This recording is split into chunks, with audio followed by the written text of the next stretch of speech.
Greetings guys, welcome back to my channel. My name is Monette and this is my channel Evolve with Monette.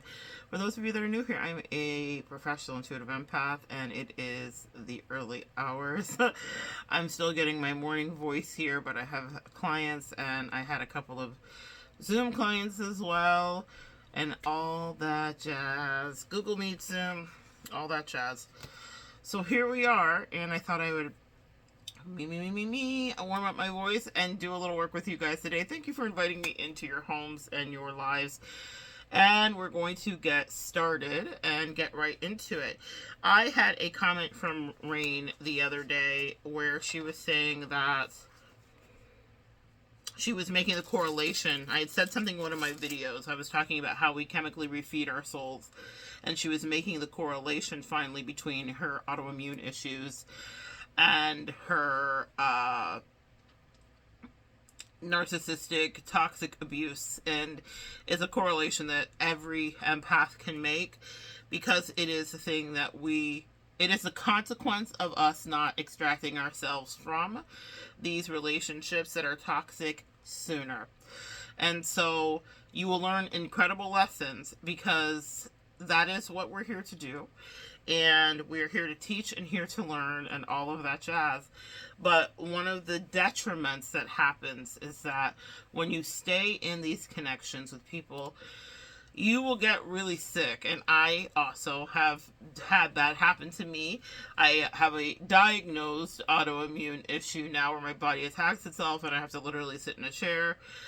It's not dialysis or anything like that, but I have to sit in a chair once every 8 weeks or so for the rest of my life and get infusions. My brain is loading here. Anytime I hear myself say I know that I am not fully alert. I actually, the last time that I was at my infusion center, had the nurse who was doing my infusion off camera. You know, you don't see her on camera because she wasn't comfortable with that, but she talks about what it is, and I may link it up here.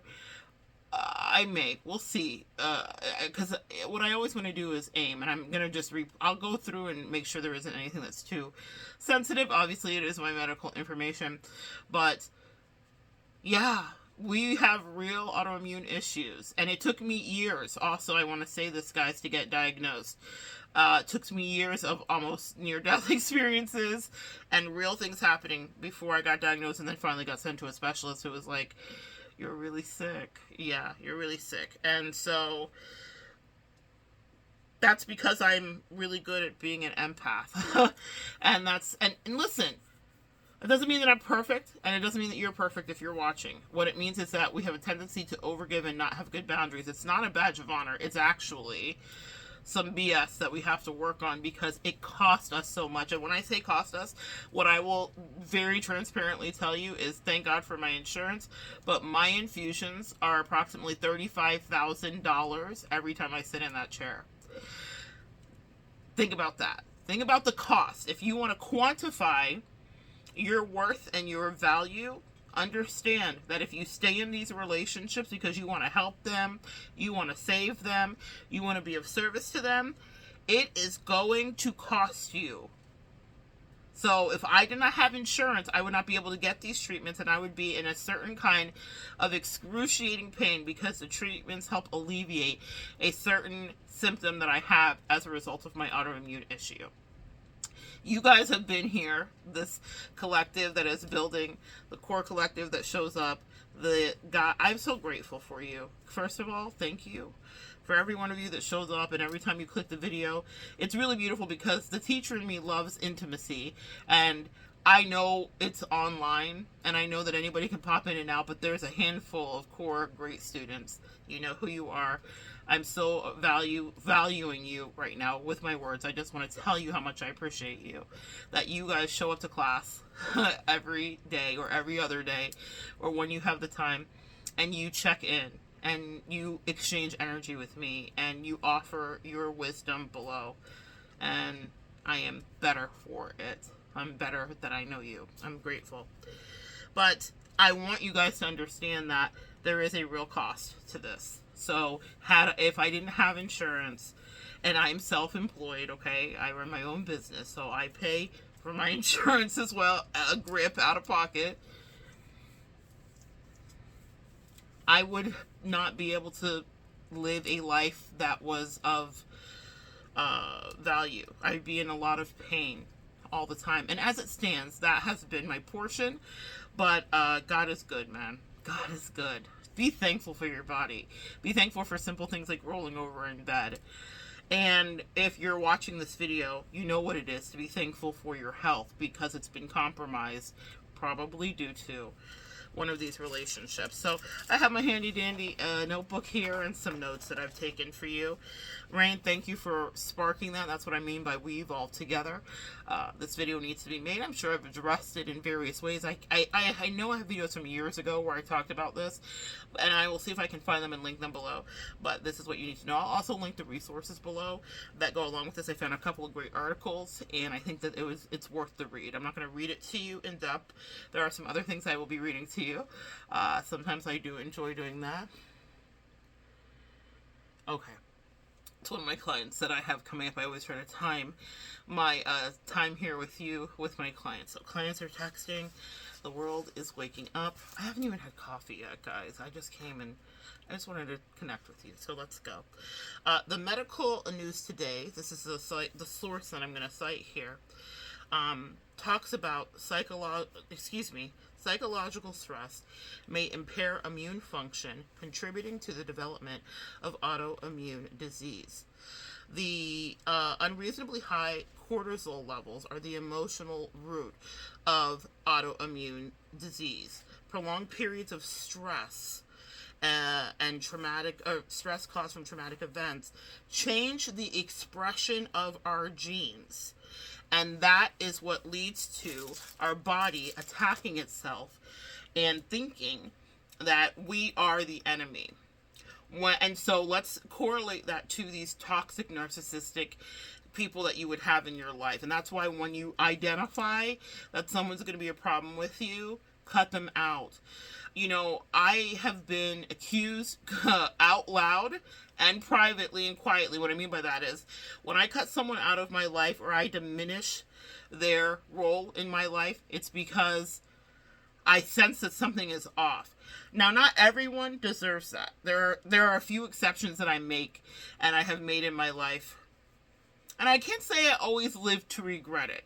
I have a couple people in my life right now where we've had real interactions and stuff like that, but I love them, I value them, I know that they mean me well, I know that they love me, and until they prove differently, and at which time I will deal with it just like I do with everything else, I allow that. But that's people that have put a lot of time and energy into me, where I can see that they love me, and I can see that we're fallible. I'm not perfect, I'm sure I've rubbed them absolutely the wrong way, and vice versa.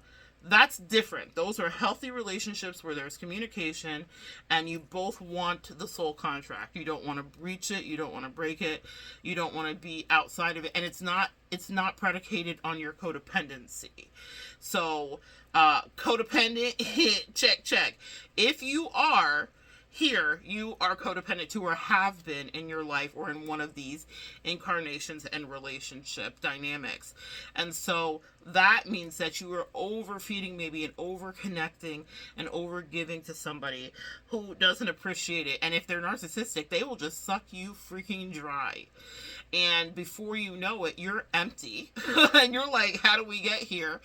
And it's not just a joke. Now, I'm talking, and you know me, I always try to make everything light, and I want us to laugh because our lives can be heavy at times. But I'm telling you, 35 to 40,000, I'm not even exaggerating, dollars a month for the medicine that they give me in my veins once every 8 weeks. That's a high fucking price to pay for people that are no longer even in my life, that I wouldn't even let near me. I would never even have a discussion, a conversation, or communication with these people ever again in my life. But it cost me to this day. I have to pay for it. Does that make sense? And I pay for it in my body, and I pay for it with reconfiguring. And there's ways that I can alleviate, and y'all, I'm on this earth, and I have a Virgo placement in my chart, which means that I will have to get healthy or die. So let's get really real. That's why I love these videos, and I love the legacy I get to leave you, because should I check out, these will be here. And 10 years from now, someone will find them. And my legacy lives on. And I did my work. I felt very called when I got so sick to leave a legacy, because I don't have children. That's not my portion. I have taught a lot of people throughout the years, kids and adults. But my legacy is my teaching. And so I leave this here for you. But I would like to not just check out early, you know? I'd like to conquer that. Virgo placement in my chart means that I will have to deal with health. In order, health and routine makes my life the most optimal, balanced, and well, okay? Anyway, that's an aside. Maybe we could talk about that. Comment below if you're interested in understanding the place in your chart, which house in your chart that you need to look at, the sign as well as the house, and see what your lesson is in that, okay? In any case, we empaths deal with this because of the prolonged periods of stress. You don't realize it because we adjust when we're in a relationship. You will conform to, pardon me guys,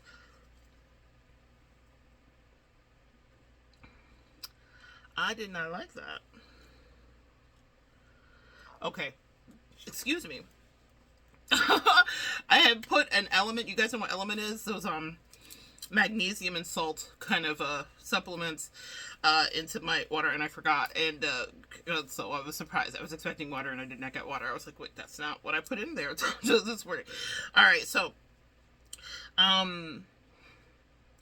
we rebooting, we will spend a lot of times focusing on other people, and that prolonged is the operative word. So let's really get into that. When you stay for an extended period of time in these relationships, it takes a toll on you.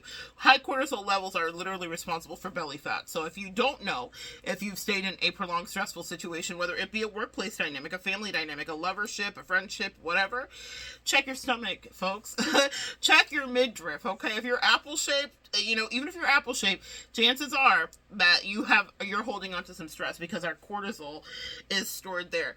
But what that fight or flight energy is, like, think about our ancestors that would sprint from dinosaurs, right? That sprint maybe lasted a couple of minutes as they're like fleeing for their lives. When you are dealing with a narcissistic or toxic person, your body is in that state of sprint and running for its life the whole time, subconsciously and inwardly. You don't realize it because you're just living your day-to-day life. You're in the house with your husband per se, or your wife per se, and you're cooking and cleaning, but they're really trying you and they're doing all the stuff, and maybe there's sleep deprivation, or there's silent treatments, or you're with a parent who's narcissistic who punishes you by removing her speech or his speech. For me, it was my dad. All of that stuff is stuff that gets you very out of sorts. And you know, it's so funny. I'm being called, hold on guys, let me see if I can reach this. I have, hold on. I knew that was going to happen. Let's see. I have a candle burning by my ancestor altar. And so I'm doing a very precarious stance of trying not to burn down everything and get it. Okay. Whew. All right. So this is my ancestor altar, and this is a picture I keep on it. And I don't think that there's a more perfect picture. In fact, this might be the thumbnail. Oh, God. The things we do to ourselves. Hold on, I've got to pop up here.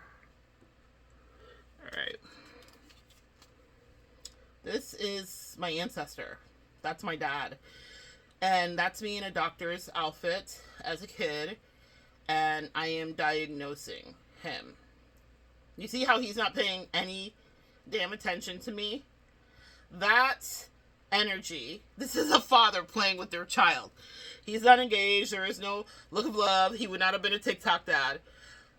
But I am intently trying to figure out and diagnose what the fuck is wrong with him. And that dynamic in our life would go on for many, many years until he passed away. He passed away from cancer when I was a teenager. My father lives large for me. He was a huge figure, but he also was the origin story of my narcissistic abuse. There would be great swaths of time in our connection where he would remove his speech and communication. He would come to the house. My parents were married, and when they were divorced, of course, my mom lived on her own with a single mother. But he would come to the house and pick up my brother, and I would answer the door, and he would look through me. He wouldn't even talk to me. He would get my brother. He would take him fishing. This would go on. He didn't talk to me. If there was one point because I was an embarrassment to him, that he didn't talk to me for like 2 years. Okay, and so I'm sharing this with you, not to trigger you, but because I think that it helps us to connect when you understand how deep our trauma goes and how parallel sometimes our trauma is. There would be years that he wouldn't talk to me, and what that created in me is this overachieving energy. So where a lot of people look at me in my life throughout it and like, Monette, you do too much, you try too hard, you're an overachiever. Absolutely. Because in order to get his attention, what I wasn't going to be able to do was have a conversation with him. So because he would remove his speech, and he would be exactly this kind of distant, okay, in my face, even as a teenager, even as a younger, child, 8, 9, whatever. Here I'm probably, oh God, I'm like a toddler here. I mean, maybe like 3 or 4. Before, I would say, is what I am here. And so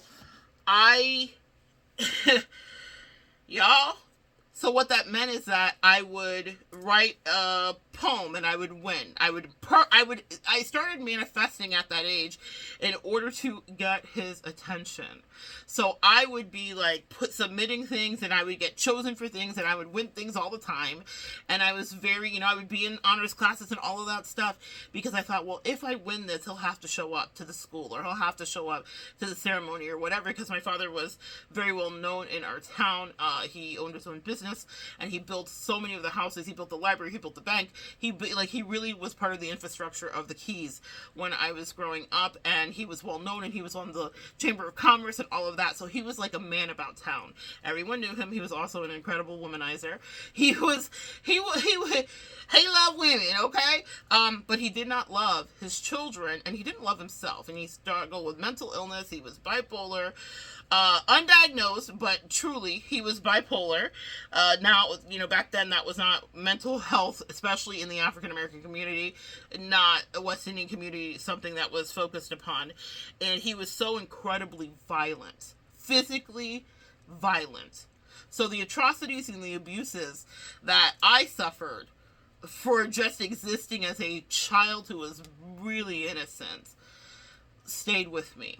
And the body you see me in today, and this is how you need to know how deep this shit goes, is as a result. Can I take responsibility? Have I lost weight, gained weight? Absolutely. But there's a certain way that we will start to protect ourselves, and some of you guys can relate, when you go through abuse. And it doesn't look the same for everybody. Some people can be skinny as a rail, and they have gone through atrocious abuse. So I'm not trying to discount you there. But I know exactly the struggles that I went through with my dad and the way that he was with me. And so I would do everything, be the best at everything, because I wanted that energy. And I didn't understand that silent treatment, and it was such a trigger to me. It is such a trigger to me to this very day. If someone removes energy or communication from me, I take it as, I don't know, there's like the memes and the jokes where it's like, and I took that seriously, or I took that personally. I don't really allow people in my life to play silent treatment withholding games with me. There certainly have been people that have been grandfathered in to my life that have done that, meaning it took me a while to realize what they were doing. But because of my father, if someone plays any kind of game like that with me, I don't care if they are the dispatch from Jesus himself, I'm done. Because we can't stay there. It cost me something. And I learned so many unhealthy habits in coping with him. What you're looking at here is me trying to cope, diagnose, and assess. This is the literal birth story and origin of an empath. I'm trying to be the doctor for this grown-ass man who wasn't providing any of the things that I needed. and who purposely went out of his way to torment, torture, and physically abuse me and everybody in his path. It wasn't just me. I was not special, okay?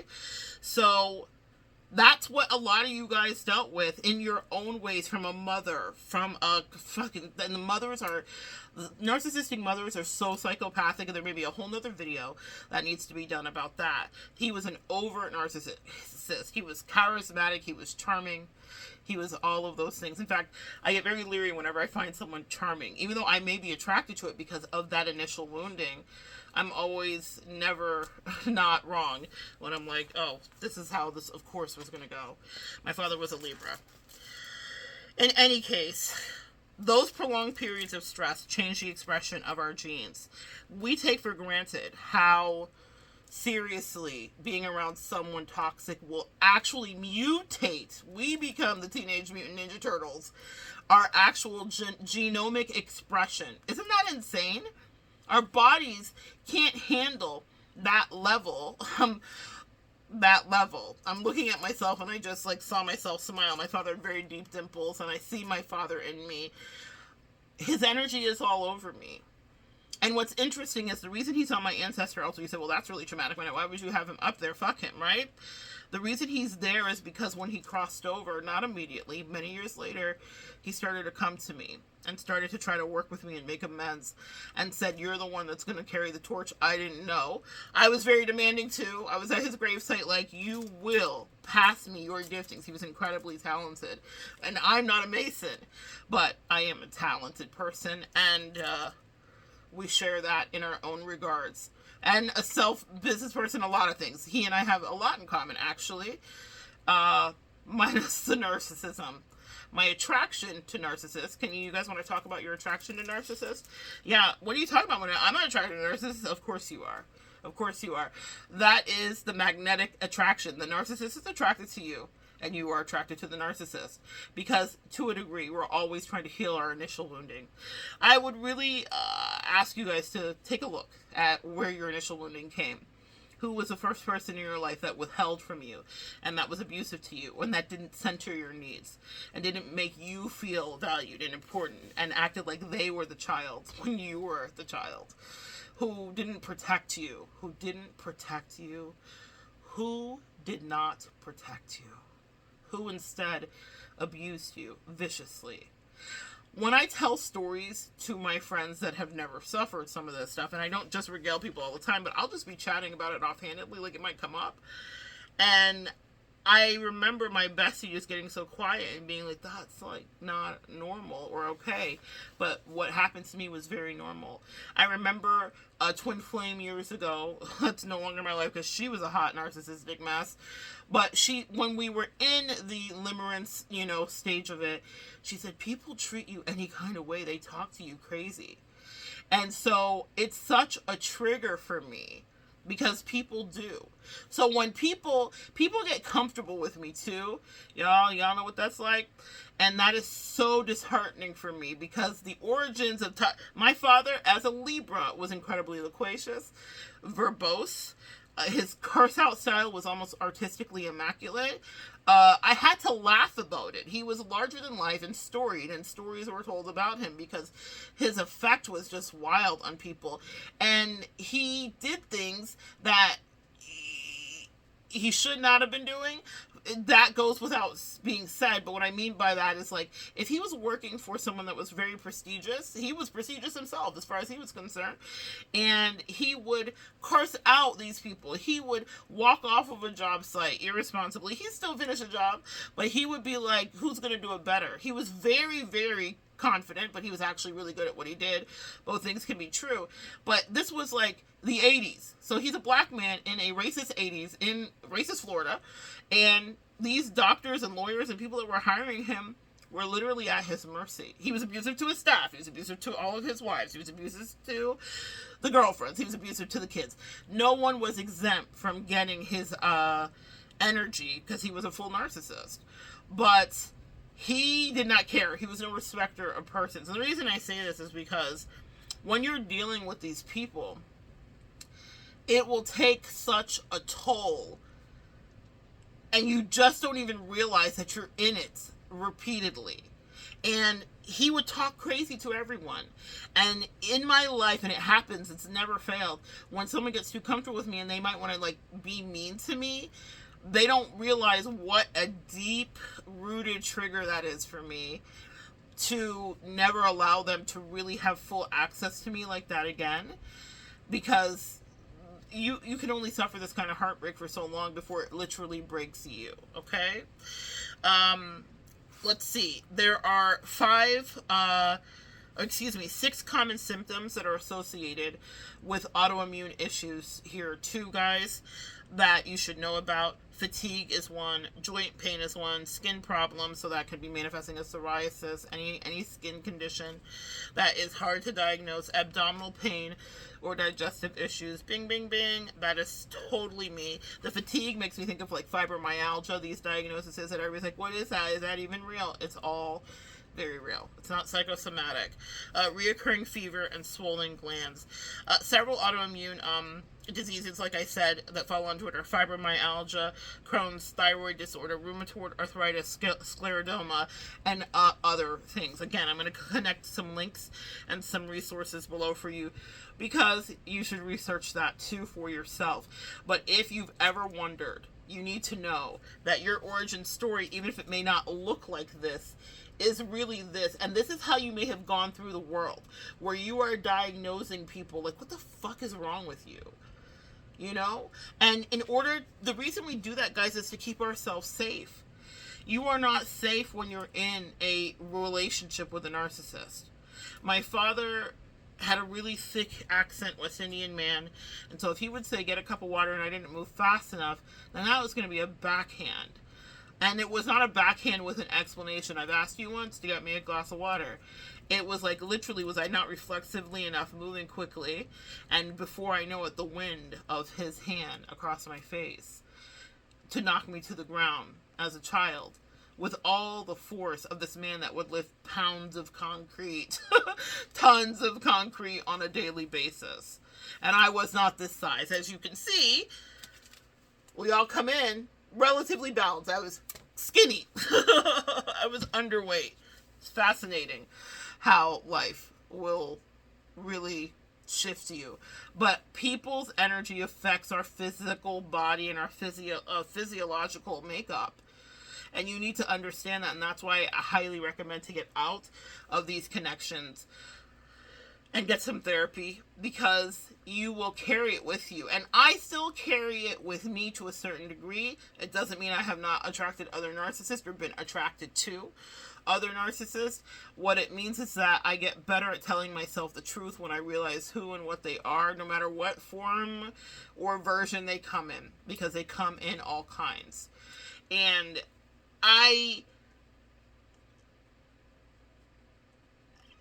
when you're dealing with someone who's narcissistic and kind of like psychopathic, like my dad, the abuse kind of knows no bounds. And maybe you're not getting physically abused. His physical abuse was so grotesque. I can't even say a lot of it here. It was like stuff that like, it would be triggering. It would be triggering. And I'm actually not going to re-trigger myself this morning to go into that. But psychological abuse, he coupled it. So it was both things. It would be physical and psychological as well. That's why, and the psychological to me is just, I could recover from the beatdown. What I struggle with was the emotional thing, and how that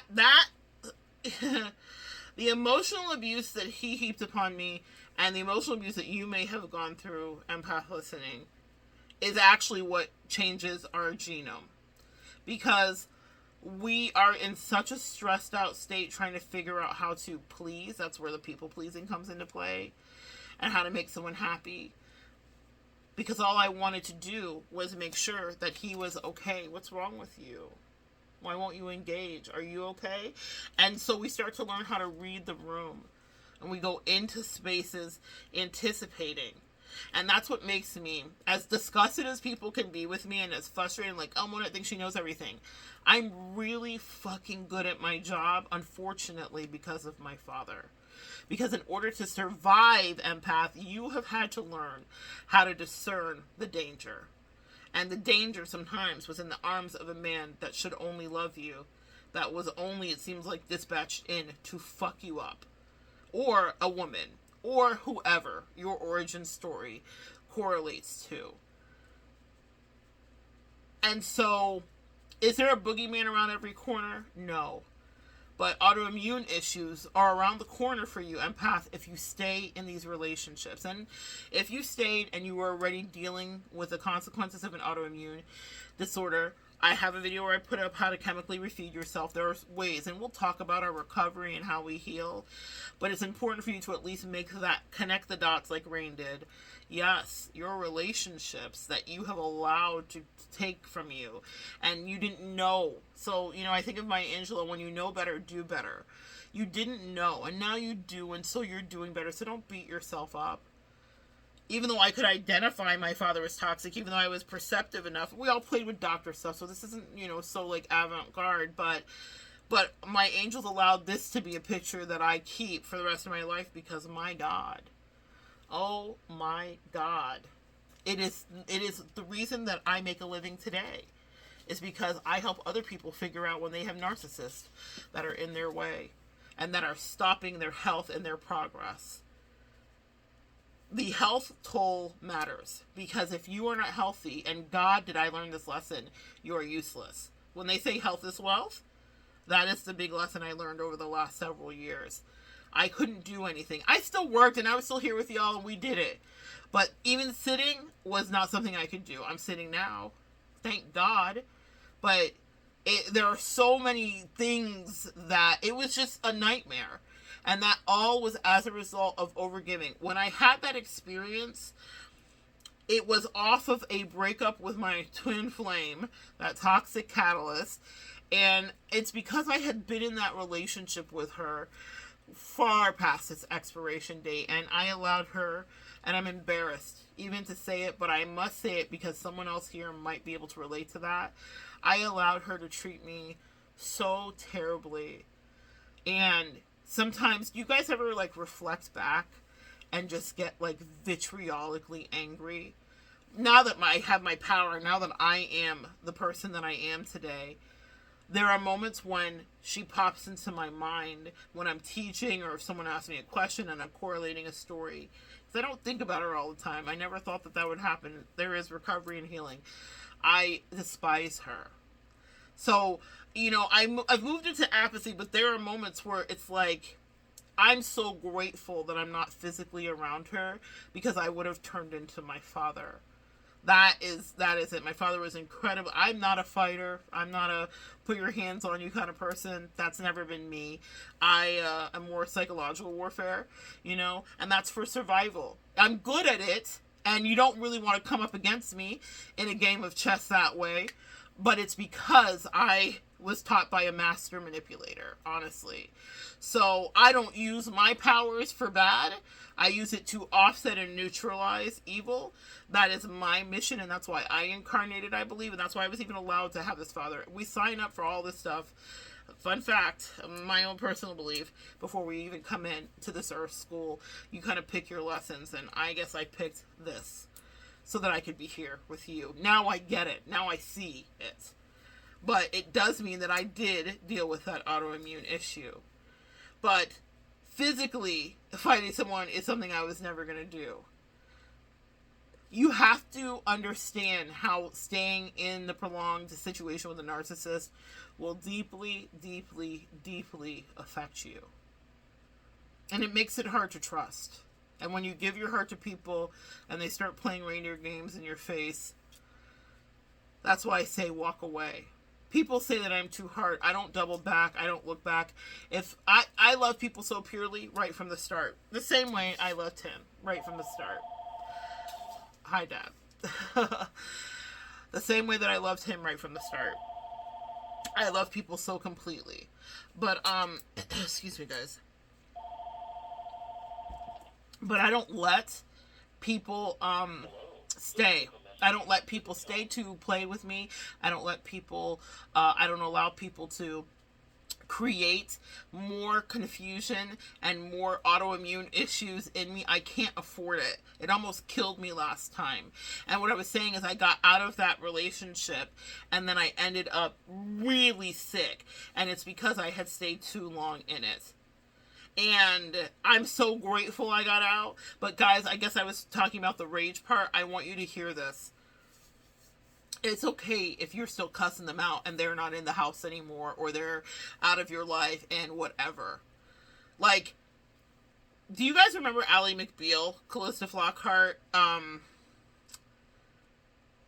McBeal, she would have these like visions of what she would want to do to people, and it could be like she saw a hot guy at the car wash and she like imagines herself in like a steamy, passionate embrace, or someone like spilled her coffee on her favorite like Chanel jacket and she like wants to like pimp slap them, right? Like, but she wouldn't do it. She would just have like the vision of like what her impulsive behavior and her intrusive thoughts wanted her to do.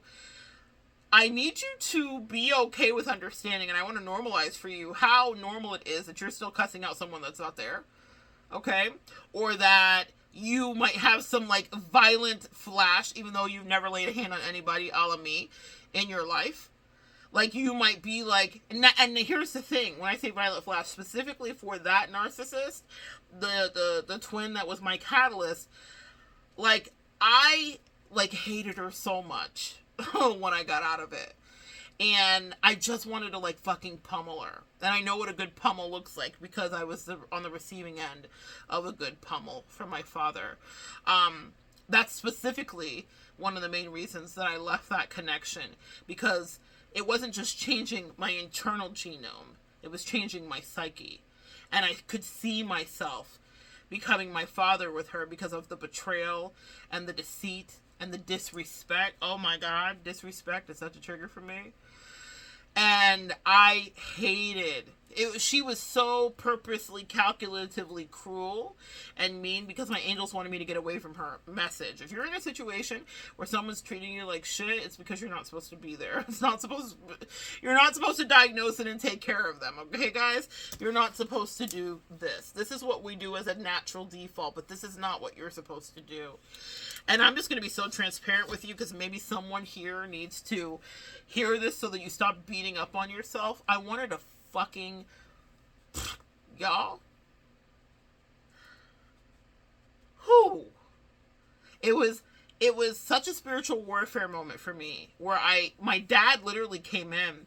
You will be tempted by your ancestors. That's why when I say your ancestors are writing for you, not all my ancestors are like this, okay?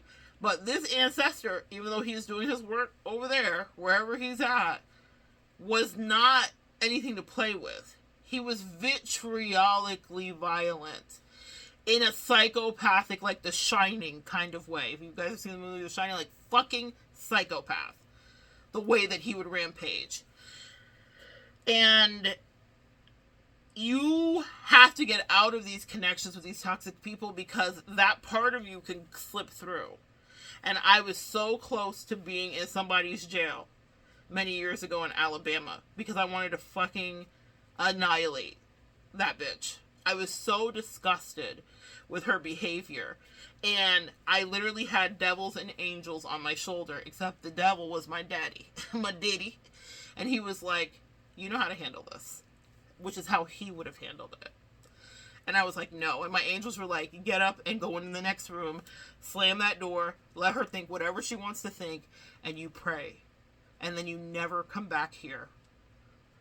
She deserved every bit of what I would have done, but I did not deserve to have long-reaching consequences of my life being over. I don't know why I'm channeling this for you guys this morning, but I'm going to tell you maybe someone's struggling with this. Get out of a situation that's toxic that might take you out of yourself and have you in jail. The narcissist would love to see that. Now I have none of those feelings, and God is good, and the apathy has set in. But for a year, the way that I hated that bitch was with the purest dedication and the purest blue flame fire of this, like, just absolute. I despised her. Because what happens is when you get away from someone narcissistic, you get clear. The fog lifts and you start to realize just how disrespectful they are. You know, when you have a traumatic event happen, your body will go into shock. And I believe that it's like a slow state of shock. When you're with narcissistic people, you start to numb out and you don't really understand. It's almost like you're protected from yourself. Your brain protects you from knowing how bad it was. Well, the further away from her I got, the clearer I was on how bad it was. The more I hated that bitch, the more I wanted to see her in actual pain and suffer. And I also want you to understand that you are mirroring energy. What she had wished on me is what I then felt for her. When you're in a situation with someone and you cannot tell, let's say you don't hear them curse you out, play mind games with you, but something feels off. You know, I have a theme in my life with mothers and daughters, and me coming into a person's like this happened to me like 4 or 5 times in my life. So it's not you know, it's not just one particular person or set of mothers and daughters, but I can always tell how the mothers feel about me. The daughters may be in denial because they might love me or they may want to be around me or whatever the case may be, and the mothers feel very threatened by me. I've run into a lot of narcissistic mothers. They feel very threatened by me. Who is this like person with the whatever, right? And so, and that's because my theme in life is to work with this kind of stuff. So it shows up in my life. And when I will tell someone, and maybe if it's not a mother, maybe it's just a third party dynamic in general, that's been the theme. I will be like, hey, this is happening. And people will be like, no, because they can't see it or they don't understand it or it benefits them to some degree or whatever. Only later to be like, oh, damn, you were absolutely right. And I can tell, it's not just about like, oh, these people don't like me and I'm the victim. I can tell how the mother and daughter dynamic or whatever codependency there is going to hamper and hurt the person that is the daughter per se, right? So, but people will gaslight you out of like, how do you know? What do you know? And it doesn't make sense. Well, I don't hold up a picture every time and say, this is how I know it. This is how I know. Because I am good at reading people. Not just because I flip a card. Because I was reading here. You guys get it? And you've been reading your whole life. I'm hearing Nipsey Hussle, granted all my life. I've been granted all my life. Yeah.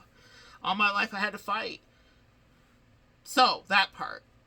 So you get it right. And people will undermine your discernment and be like, what are you talking about? Well, no, you saved your life many times by getting out of situations. And in that day, with my ex, that was a toxic person and was being so mean and so cruel and so racist and weird, my angels were like, hey, girl, you have a whole life. She will have a very sad life. She has committed herself to a station in life. It's none of your business. Get out of here. And that's the message for you today. Get out of there. Get out of there before it costs you $35,000 to $40,000 a month. Get out of there before you're having Ally McBeal flashbacks of fucking pummeling someone until they shut up or until they stop or until the pain stops. I don't even know how to punch someone. Does that make sense? But in that moment, my wild-ass ancestor was like, get this bitch. Get her. Because the way that my father would have dealt with her energy, it would have been disastrous. And that's why I want you guys to get out before you morph into these narcissistic people. Her abuse was causing me to almost have reactive abuse with her. Does that make sense? A lot of you guys have been in that situation. Then they look at you and be like, oh my gosh, look at how she's acting. But the truth is that you are reacting to years, perhaps, of gaslights and bullshit and shenanigans that you felt that were a toll, that took a real toll on your soul. It costs something to be in those connections with people. Don't let it cost you your life. And if you already have been diagnosed with autoimmune issues or you're self-diagnosing, you're not wrong, you're right. And start to heal. But that means that you cannot repeat the cycle. You guys, I always share my experiences. And even if a person isn't a full-blown, overt narcissist like my father, when I sense that they're going to do silent treatments or withholding, the way that I cut them out is so swift. It's a cancer to me. Ironically, what he died of. It's a cancer. I cut it out. I don't negotiate with it. I don't ask a bunch of questions. Once I've assessed that you're toxic, and then I connect the origin before I ever leave. This is just me, because it's my internal, empath and therapist energy. I will diagnose their origin, and I can see where they're narcissistic, how they got some of their behavior, where not where they're narcissistic, but meaning like, recently I was around someone and I could see that I could see how her mother emotionally abused, and I could see how she would think that her behavior was okay. And that's okay. That's for them. They can live in their own psychosis and own dysfunction. But when it started to affect me, and she wanted to like splash some of that over to me because it's the only way she knew how to be, I was like, oh, this is not for me. I'll show myself the door. There was no violence or anger or whatever. I wasn't there long enough to feel those things. But when you're in a relationship for 20 years, like I was with my toxic twin catalyst, I was there long enough to feel those things. That's why I leave so quickly, because I will annihilate, not in a physical way, but emotionally, whoever I feel like is an actual threat, because that's how I took my power back and took back my own respect. So that means that because I'm watching, people underestimate your ability to observe. And that's literally when I'm a projector, so I observe. So what I'm doing, the way that I can break someone down and have you think about that shit for the rest of your fucking life, about who you really are, is and the reason that happens, guys, is not because I'm so magical, but it's because I'm honest. And it's because I'm really paying attention to the dysfunction. So my words, you know how they say like you have to register if you're a boxer, your hand says like weapons, like Mike Tyson and stuff, like that's why they can't get into like fights in public and stuff like that, because they physically could kill somebody, verbally assassinate, because I had to survive. And if someone is coming at me, then I'm going to stay alive. My fight or flight will kick in verbally, that part. Now, when I felt it trickling over into physically, and I wanted to yoke that bitch up, I thought, oh, I better get out of here. I will be under the jail. And she didn't deserve that level of energy from me either. She had already cost me so much. And I wished for her everything she wished for me. And then I finally moved into apathy, where I could care less.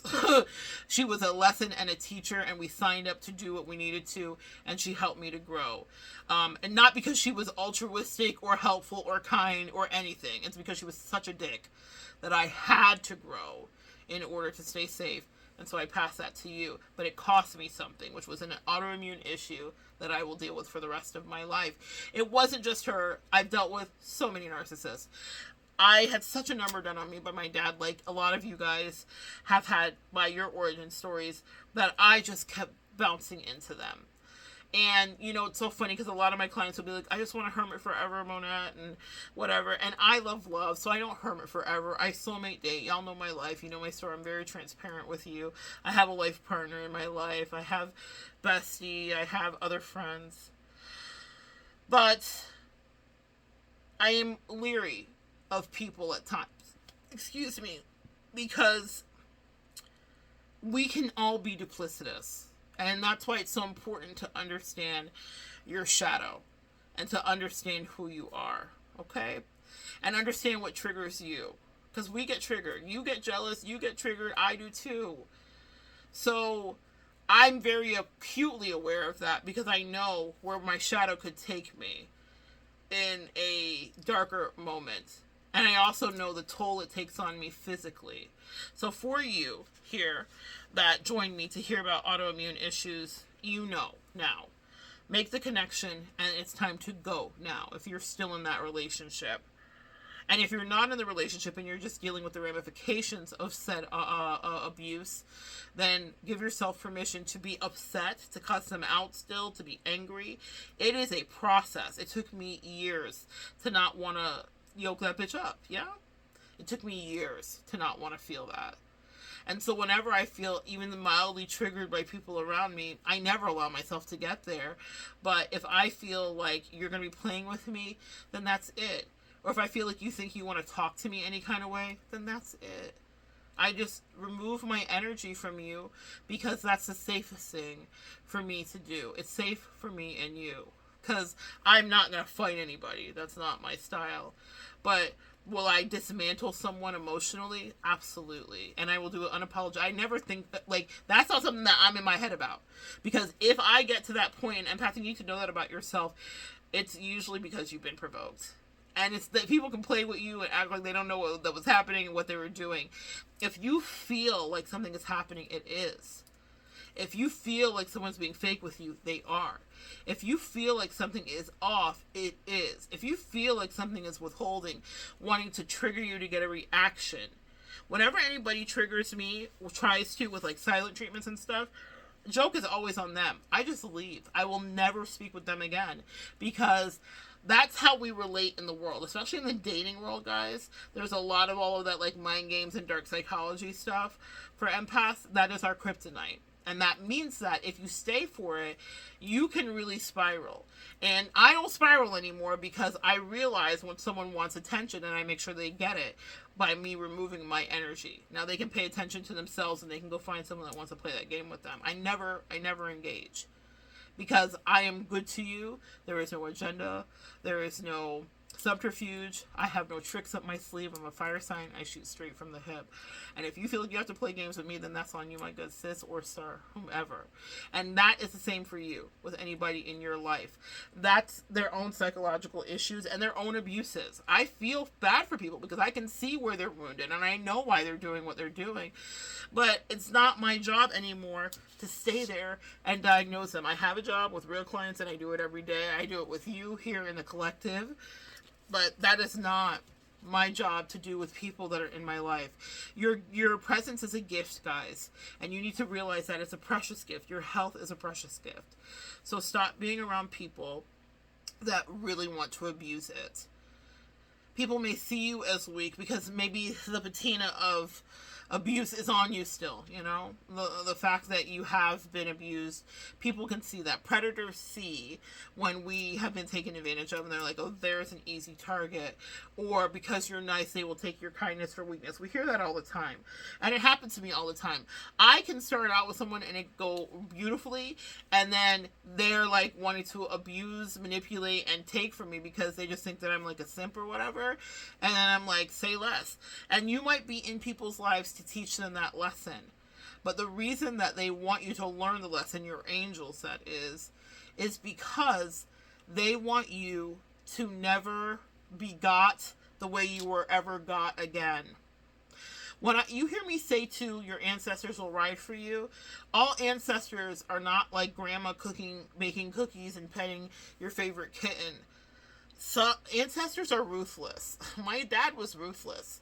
And when my dad steps in and is like, get the fuck out of here from this person, I'll take care of it. I pity the fool because I know what he was on Earth. I can't imagine him with paranormal powers, okay? So, our angels are also wildly violent and war on our behalf. It's not love and light and cherubs and all that. Understand that there's shadow in everything. Even in the angelic realm, there is shadow. They are fighters, okay? They're not just up there just singing, y'all. They out here warring for your life, and they're by your side in whatever regard. Your spirit team, your angels, your ancestors, your team of people that work with you. So my dad is not an entity on this earth, and the abuse that he heaped upon me was like immeasurable and wild. But when he came through and was like, I'm going to work with you, child, and I see what you did. Literally in that moment, just to sew this up, when I was like, between yoke her up and go on and have a healthy, prosperous life, he promised that he would take care of it, but he came in and said this to me, and it was such a balm to my soul. I know this is going to be wild for anybody listening, but he was like, you're in this because of me. It was almost like he was apologizing. He was like, I am sorry, really is what I heard energetically, because this relationship exists because of how I treated you. And I met that girl when I was a child, essentially. So it was way before all of my, books and reading and self-help and my library that surrounds me and all of that stuff. It was way before I became a practitioner and a teacher. And so She was grandfathered into a far more insecure me. I was just coming out of a cult. All of those things, all of those really toxic, terrible things. And she was kind for a moment. And that's what lured me in. But she saw on me a victim, because that's what I was, but I am not that anymore. That's why I want you to take your power back. I was a powerful lesson for her. I would dare say the most powerful lesson of her life. She was the most powerful lesson of mine. You will mirror your toxic twin. And you will work on being divine. But my father acknowledged and took accountability and was like, you're here because of how I did you. And I hate this bitch. And if I was here on earth, I would take care of it for you. But since I'm not, we're going to take care of it over here. And it's more fun over here because he has more powers to do so. I don't romanticize my father. He was an asshole. It's so funny. He came in to me. Must be something here for parental stuff. Maybe someone needs to hear. He came in. I was at a seance many, many years ago. And everyone else was getting those love and kitten messages from their grandmother and all that nonsense. And not nonsense, but everyone's ancestors were really sweet. And there was this Caucasian guy, and he was, God bless his soul, I'll never forget. He stood up and he was like, I have a message for you. It was like a group of channelers, right? And he was like, I have a message. I will never, forget it. I was with my friend, Terry, who sometimes pops in and watches these videos. And I will never forget, we're in this room. We're at a famous medium channelers house, and it was a little group meet. And he's like, hey, I have a message for you. And he's terrified to give it to me. And he was like, there's someone here, and he's got on khakis, and there's cement on the khakis. He's got on overalls, and he's kind of pacing like this, and he has a message for you. And everybody else's messages were truly there's a rainbow in heaven from your grandma, and she's sending you cupcakes down it, right? And this guy stands up and he was like, this gentleman says, what the fuck are you doing with your life? That was my dad. Not that he cared about me or parented me that way while he was here, but it was so his verbiage and energy. He wasn't like, Monette, let's sit down and talk about your life plan. He was never a father that way to me. That's why it was hilarious. And I was like, are you fucking kidding me? And the guy's like, I'm so sorry. And I didn't say that back to the guy. I was very respectful because I knew he was sweating bullets having to do this to me. I'm the only black person in the room, by the way. So he's having to give me this message. And my father didn't speak ebonics. It wasn't that. It was the energy, because it wasn't love and light. It wasn't a sweetheart kiss. It was what are you doing with your life? It's time to get to work. Now, this is before I had started my metaphysical practicing. I had been dabbling, but I wasn't committed, and it wasn't my profession. And I was working in corporate America, making $10 an hour for 10 years it was a hot mess. Okay. And so my dad was sick of it. And he wanted, and that's my dad's energy, I accept it and understand it now that he is gone and doing his work. But he was shaking me awake to my calling. And he was like, you have work to do. You have a legacy. You have this powerful energy in you, and you're wasting it. And so he literally, just came through this guy. And so the guy proceeds to give me the message, and there's other curse words. And the guy came up and apologized to me after the session. He was like, I'm so sorry. And I was like, yeah, that's my dad. And everyone kind of laughs. I had to make light of it. I made everybody laugh and comfortable because everybody was uncomfortable. And I was like, of course it's my fucking dad. I was like, of course everyone else is getting a kiss from the rose on the grave. And my dad's like, what the fuck is wrong with you? And I was like, yeah, that's my dad. You channeled him right. That's him. And so what you need to know about your ancestors is that they may not all be so freaking cuddly and cute. So when I say your ancestors are on it, your ancestors are on it. In this life, would I want to contend with my father? Today, we'd have a different relationship completely, and I would cuss his ass out back, and even in life before he crossed over, can I just be so really transparent with you? I had to fight for my life many times with him as he started to be more and more abusive as I got older, except there was one time when I stopped it and said, that's going to be that on that. And that's another story for another day, but I had to go toe to toe with him in a way that I never thought I would. And I had to threaten him in a way that I never thought I would. And I think he saw the light go out in my eyes. My little empath eyes were not prying and saying, "Oh, sweet Father, how can we work this out?" I was like, "If you touch me again, I will kill you." And he knew I meant it. And I didn't even know I meant it. But I think I did. Fight or flight. Don't get to that point in your life with these toxic relationships where it's your life or theirs. I was up against the wall. He was choking me. And this supersonic strength of survival, the high cortisol levels, came out of me. You understand? I was in a fight or flight moment. He was the dinosaur chasing me down. And I could feel the life. I'm up against the wall, the end of his hallway in his house in Grassy Key, in the Florida Keys. And he's choking me because he choked me so many times and been cheered on for it by my toxic ass grandmother and other things. Because abuse in West Indian culture for women is just a very normal thing.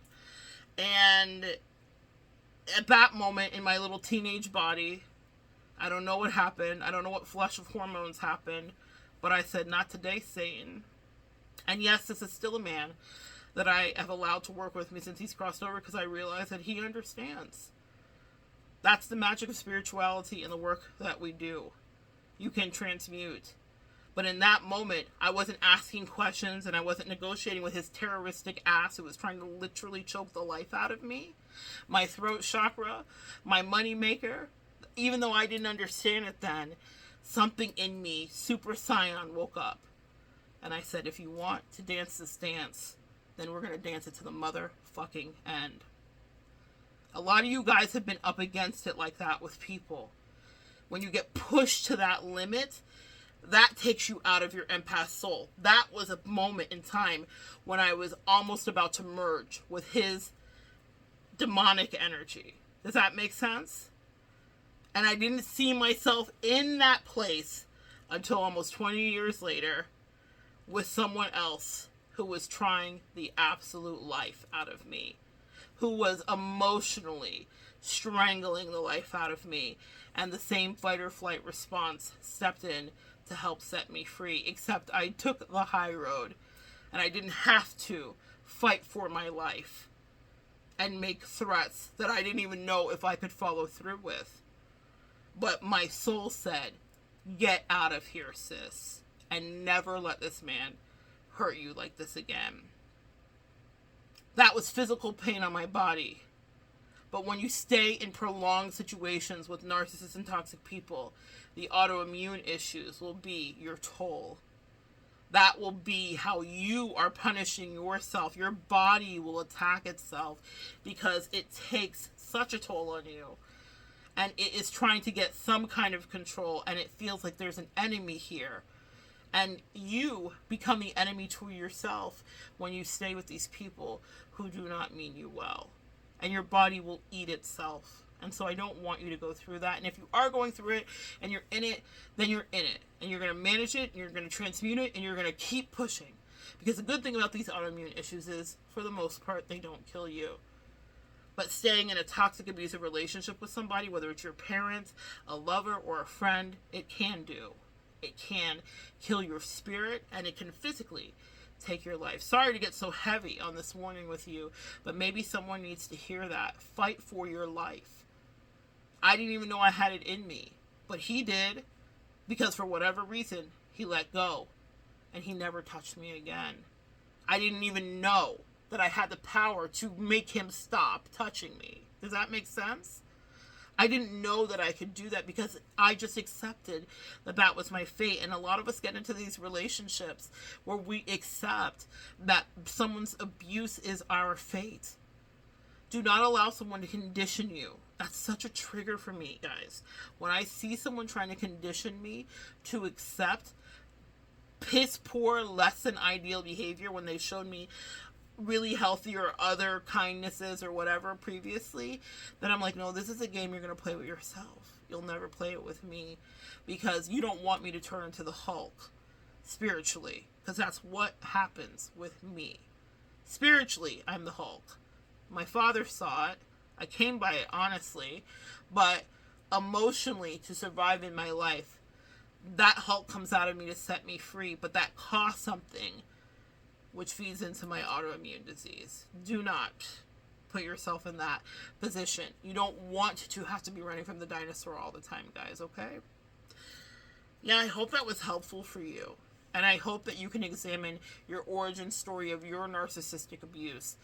Because if you do, you'll be able to see how that, you know how when you're doing karaoke, the ball bounces over the words? You'll be able to see how that narcissistic abuse kind of bounced over each relationship where it presented itself. And when you identify that, you'll also be able to identify incoming threats and behaviors from people that see you as a victim, because maybe that energy is still on you. You're not a victim, but predators and narcissists find you delicious. They always will. So you will always have to be hyper vigilant. What I promise you is that when you go through the dark night of the soul, if you've left your toxic twin, if you've cut off the toxic parent, family member, or friend, you will have incredible discernment and you'll never be quote unquote got like that again. What happened in that 20-year toxic connection for me could never happen again. And it could just never happen again. Okay? So, and can someone play with me a little bit or waste some of my time? Certainly, I'm not impervious to that. But once I realize what it is, I leave and I never look back. And I highly recommend you do the same for your body and your health's sake. Okay? All right, so good sharing energy with you guys. I really hope that was helpful for you. Come back and join me next time, guys. We'll continue to evolve together.